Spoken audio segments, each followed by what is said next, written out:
Oh hey, welcome to another edition of hand-laid tracks and 3D printed trains with Socrates.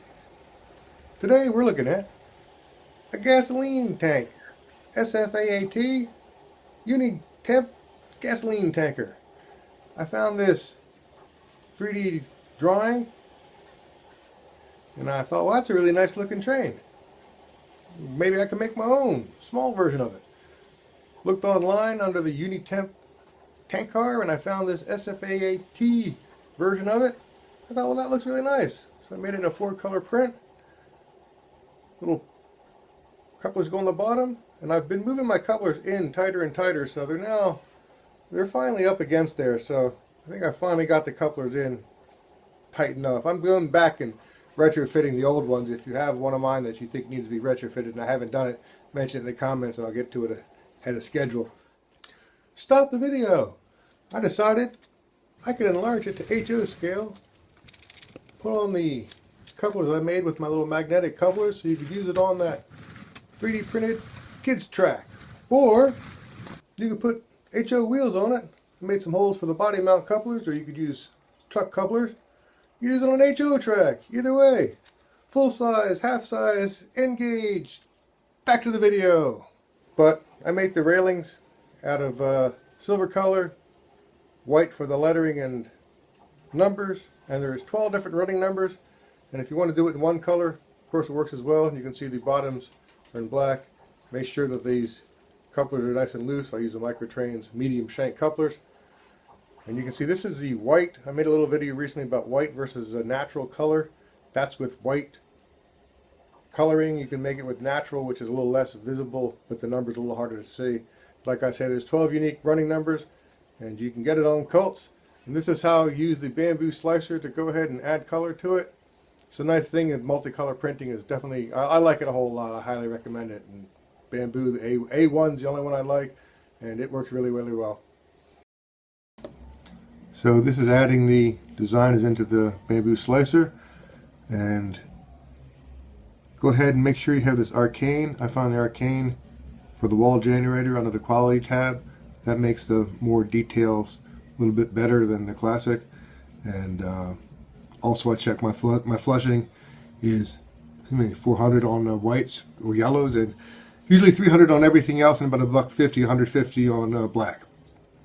And you hit the N tab to bring it up to the color, and F for the main fill. And if you leave it connected on the same color, I have it set up pretty much that first you set it to white, or the color of the letters, and then you can click on the individual things, and it's really quick to make the colored print. The thing though, like on this particular one of the numbers doesn't come through, so you switch to edge detection and adjust the smart fill angle, and you can pretty much get that number to fill in with the white in this case. And all of these, I've printed all of the different models, so they definitely all work. I do use support on this a bit because it just seems to make it a little easier. Some of the holes underneath didn't always fill in so well. I don't have the seams turned off at this point. It's better to turn seams off to help you see if it's going to print correctly. You can see the little bit of support underneath it there, and also on the sides. And then once it's sliced, you can see this takes about almost 6 hours to do a single one, but if you use Control K, in this case number 5, I made 6 of them, and it's about 9 hours I think for 6. So 6 hours for one, or 9 hours for 6. The whole problem is 8.5 hours. The whole problem is it takes so long for the flushing to go through, is what it comes down to. But you can check to make sure it's going to look right in here, because and once it's sliced, what it looks like here, it should be what it prints out. You can see some of the numbers aren't exactly perfect, but I wanted to get them as small as possible and still basically legible. And that's 4 colors. And you can see here I'm popping out the little supports with, I use titanium tweezers that I got off Kickstarter, one of the nice Kickstarters, guy in New Zealand. And the little tiny, the bases pretty much just snap in, and it's a little tiny base and it snaps into the bottom like that. And I use a little pad and pretty much push down on it, and it should fit in. At this point, that I no longer do any sort of cleaning out with a deburring tool. You can if you need to. The deburring tools are pretty effective to take off a little bit of the edge if you have to take off a little bit of the edge. But generally speaking, I use an old tip from a voltmeter to center and push the pins in from Microtrains couplers. And if you lose the pin, as I'm going to lose 1 second, you can use the pin to sort of hold it on and put it inside the coupler, because this was always difficult, and this is an easy method to do that with.